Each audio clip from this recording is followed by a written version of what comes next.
Hello to all of YouTube, ThomastheSmallEngine back with the first video I've done in a while. This isn't a custom showcase, this is actually just a sort of collection of new items that I've accumulated over the past little while that have not been shown on my channel. In my previous customs video I said that under the household of my, let's be vague and called it superiors, my money had been cut off from purchasing new items, and so I wasn't really able to make customs unless I used things I already had. But with the summer season over and me working at a job, my superiors, let's say, are the ones handling the money for my future activities, so the money I earned was basically up for my own use. And so I've accumulated quite a few things, and I'm just gonna show them here to you one at a time. The first one I got was an out-of-puff Thomas. This is an old-style Thomas with the tired-out face expression. I did not have one of these. Sold in the 5-car value pack. This one is dated 2001. And the face is pretty good. It's a replica of the one intentionally used in Thomas on the Trucks, you know, look out for the train, haha. And for a variant Thomas, it's surprisingly a bit expensive. It was the cheapest offer I got, which is this one, is $30. And I got this early August, I believe, because I remember receiving this the day before Journey Beyond Sodor came out. And the next thing I did was go into a Toys R Us and buy myself an Ashima. The the token new character from the 2016 special, The Great Race. She doesn't have much in the way of character, but her design was really good. This model here seems to have the same problem as, let's see, Ryan, where they look far too much like Thomas. They're not really meant to have just 6 wheels. And not only is Ashima kind of shortened, but she's also not really too much on the details. I still like this model, but you can tell it's kind of the second, this being the first, of the early warning signs of the ridiculous shortening of engines that is coming about in next year's Thomas Wood. That, in my opinion, is the worst thing about it. And I even purchased a second Ashima. Here's your hint for you. And what happened to that one? Well, that's something I can't really afford to tell you right now, because spoilers for a series that I'm planning on producing. And this next thing is something I did for a while, and it was actually a pretty big project. It was a custom Merlin. A very good user named Here the Japanese Train did a custom Merlin a while back that everyone has been seeking to replicate for their custom Merlin, and I sort of went about doing the same thing. Getting an old style Gordon and a Henry Tender, painting everything silver and red. And one of the things I thought to myself was, if I'm getting rid of the Gordon face, why don't I use that on my new style model and just, you know, throw this away. And so that's exactly what I did, and so now I have a better looking Gordon. It's good on face and good on detail, since it is still a newer Gordon. It's not Mattel, it's a Tell Me Gordon. I'm not going to say too much. I obviously used Here the Japanese Train's nail polish gloss idea. I was a little rough at it, since it was my first time trying, but I think it turned out okay. And one of the things I discovered, somewhat regretfully, is that the Gordon I got from this was actually a 1994 Gordon. So yeah, I kind of destroyed an artifact there. But he's still technically right here and right there. I didn't get a tender with him. The Henry Tender was a Hit Entertainment era tender that I sort of replicated the... It already had this little dip down here since Henry's tender looks like that, but I also cut this off just so I could paint the whole thing. And this coal bit right here, before I cut this down, I was removing this coal bit and it actually popped off with such force that it flew across the room. Because this coal was 10 times harder to remove than any face I've ever had to remove for a custom. It was ridiculous. The face for Merlin I got from this Adventures model, which I decided to go with after TCray24 or Thomas Wooden Railway did that. And I even stole the smoke deflectors from the Adventures model. The funnels I got from a drinking straw at IHOP.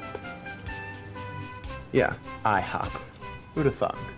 Then for my next big customs project, which I can't actually reveal yet, but I got several items for that, and one of the things that I got kind of as a side item was this little bundle right here, a 2013 Thomas and a 2013 Victor. I already had I believe it was a Tommy Victor, but his face kind of looked a little silly, almost like he was puckering up.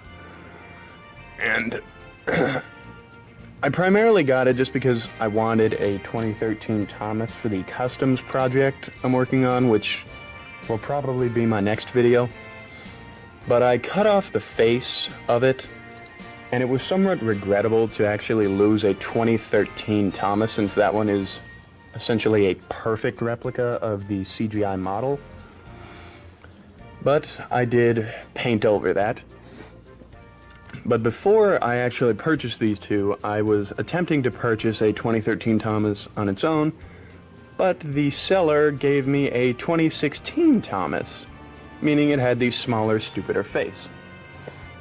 And then, after I was going through my custom project, I decided I didn't really need the 2013 Thomas face, so I actually took it back off and put it on the 2017 model here, which is why I think there's sort of a plastic crease midway down the smoke box. So I essentially have a 2013 one again. I didn't really have to destroy it, though I've discovered the reason, I think, why the faces got smaller, and that was so they could more perfectly blend it to the plastic. Because when I took off the 2017 face, they were like fused and I had to manually saw it off. In fact, there's the saw mark, because I didn't do it perfectly. So, maybe Mattel doesn't like the idea of people vandalizing their products and making them into customs. Maybe they should have made more variations for the My Custom Engine, don't you think? But anyway, I've talked about that one too long. But another thing that I purchased for this next big customs project was something that I can't reveal until the end of this here. But something that came with it was this red cargo car. Not much to talk about. I already had this black one here with a package that came with Cranky, and I didn't mind it since I don't actually have cargo cars that much. These are literally the only two I have. So that was pretty good. It was a pretty good deal. Sorry for the cut there, YouTubers, but my camera ran out of battery. The next thing I got, just because I saw how cheap it was, and yeah, you can already tell, this was cheap. Clearly used, beaten up there, has a big scratch across, but it's Big City Engine. As you may know from the collection video, I have his tender. How the heck do I have his tender and not Big City Engine? I don't know. But I got this, it was just Big City Engine, and for like $9, it was worth it. I have a complete Big City Engine now. And at about the same time, I decided to grab an express coach, because I only had this express coach, and express coaches are now just becoming more and more rare as Mattel decided not to release any, and so they're becoming just extremely beloved. I got this one now making a full 2 set, And I know that this is the one I bought since this one actually says Express Coach on it, and the other one didn't. It's nice.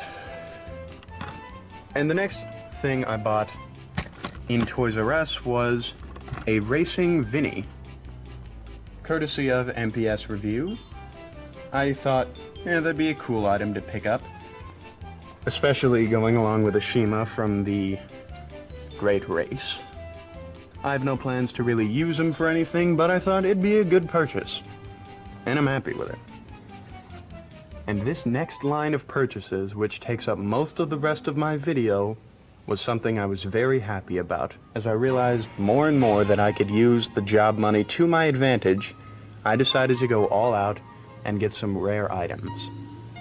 And the first of those that I managed to get was an Odle 10 cents.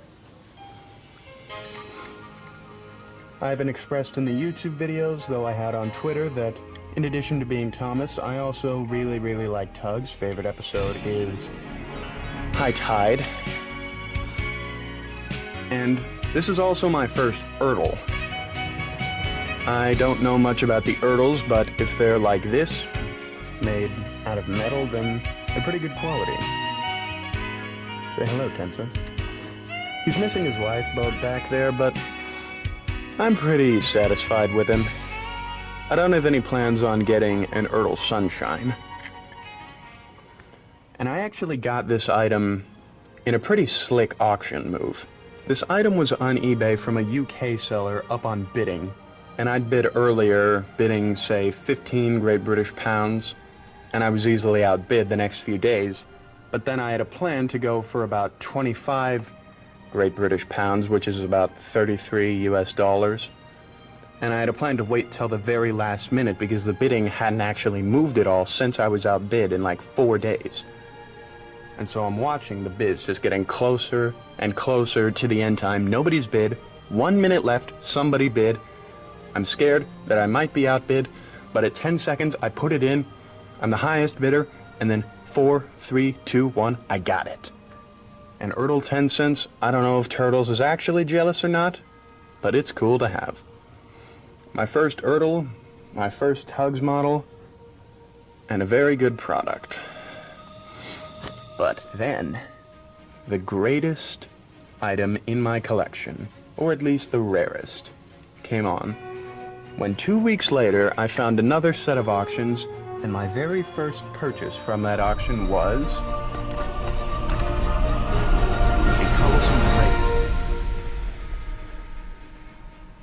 yes, folks, a troublesome brake fan. A 1992-1993 brown reversion troublesome brake fan, gently used, but it's pretty cool to have. Now, the rarest TWR item in my collection.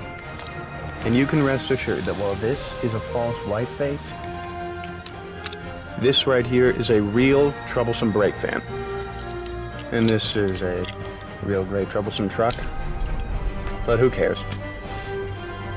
Anyway, it's kind of odd that even though the troublesome brake van,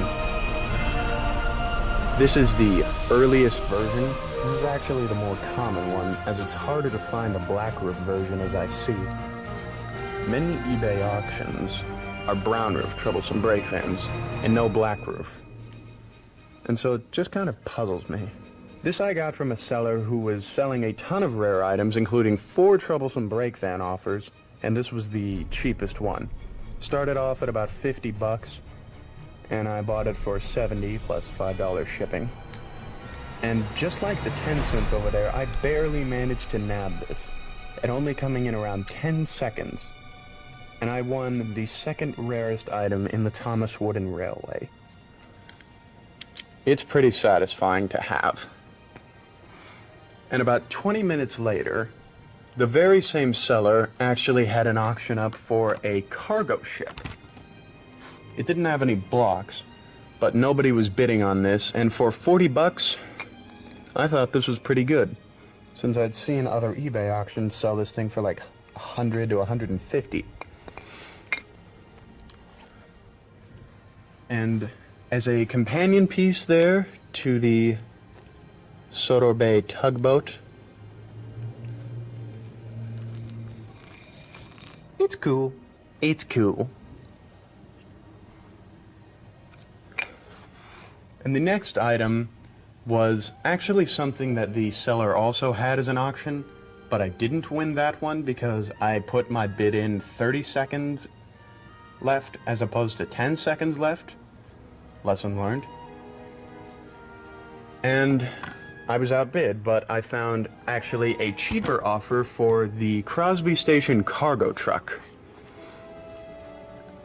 This was a buy it now offer for about 30 bucks. It is the 1992-1993 version with no name printed on the side and train wheels as opposed to road vehicle wheels. And that's another thing that, like the Troublesome Brake Van, the earliest version is the most common. With the Troublesome Brake Van, we know that it didn't sell well, and that's the reason why it's rare in general today. So I have to wonder if the same thing was up for the Crosby Station cargo truck. And a little while later, when I was feeling greedy again, the German Milch tanker. That was a really bad German accent. This thing sold for about 60 bucks, and it was the only German milch offer at the time, so I thought I'd just go with it. And compared to my two other Tidmouth milk tankers, it's in better condition, yet it's slightly discolored. In fact, I don't know if you can see there, but on the edge of the dome, there's a little chip of white. So, I guess from sun effects, this thing got all yellowed up. But what also came with this was the original water tower, which was actually called the water refilling tank. And this thing right here is fairly beat up. It's supposed to be fully painted gray, but I don't actually have a water tower, like even a plastic one, so this was a good deal. And I also discovered that even though this has a hole in the bottom for inserting on top, there's actually no peg on the top or bottom of this. It's just stackable. And since I don't have either a modern water tower or an old style one, this will serve quite nicely as a series backdrop water tower for when I need it on sets. And for $63, these two were a good purchase. And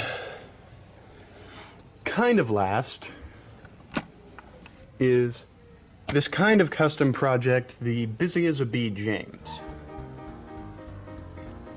As you can tell, the face has been removed and put on this. I had this James for years. This was my childhood James that I grew up playing with. And it had this face, which is fairly ugly. I mean, it doesn't look anything like James. It looks even worse than Hit Entertainment's Thomas face. It's ridiculous. But it was around that same time that they made the Busy as a Bee James, which has this face. And if you know the classic series, this is a perfect replica of his angry face. And it's just so bizarre. Like, this is a perfect rendition of his regular face on the old style model. This is a ridiculous face from the Hit Entertainment era on this model. And this is a perfect variation face on this model, which was made around the same time. So, it's just such a lucky coincidence. But I can't say that for like 17 bucks, this wasn't a good deal, even if I am, throwing this away. And I'm keeping this. It was definitely a good offer, and I'm happy with it. And so, that essentially wraps up everything that I got over the past little while. I just wanted to kind of do this video just as kind of quick filler because I haven't actually posted anything for several months now, or maybe just 2 months. But that's mainly because I'm working on a series that hopefully will get done before I leave for 2 years. Credits if you can figure out what I'm talking about. But I have been busy with that. I'm also planning a video in the not too long future where I do a custom showcase that I hinted at, because what was that cargo car for? Where did that Thomas go? But I think I'll reveal that maybe in the credits, just a hint of what the next video is. And I'd like to say thank you to everyone who cared to watch this video. It wasn't too much of a high budget, as you can see. It's me with a camera standing outside in the evening. It's windy and cold. My legs hurt. You don't care. You've clicked off already. Okay, bye.